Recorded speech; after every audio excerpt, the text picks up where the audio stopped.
Would you find any oil? Well, that's not the point, Mr. Kolchak. We don't just drill for oil on a hit or a miss basis. You see, we bring back what we call cores. Cores. And we show them to our scientists, our geologists, and they analyze them for traces. Now, if the traces are encouraging, then we drill for oil. Uh-huh. And that's what Dr. Kopenik was doing, testing cores. Exactly. He was working with samples of material taken from cores frozen for perhaps thousands, maybe millions of years. Millions? Now, I don't consider that to be a dangerous or violence-prone occupation, do you? Well, that depends on what he was testing for, wouldn't you agree?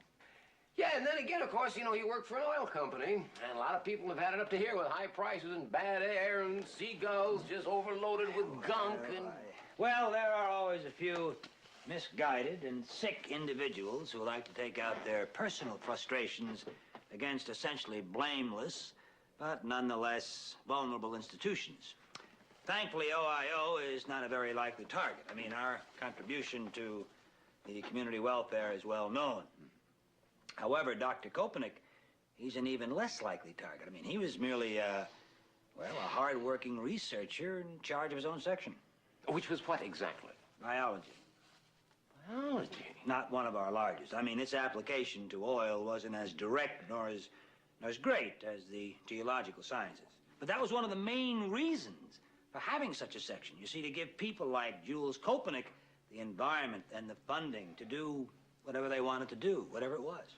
I see, and of course you never turned a penny profit on it. Well, I didn't say that.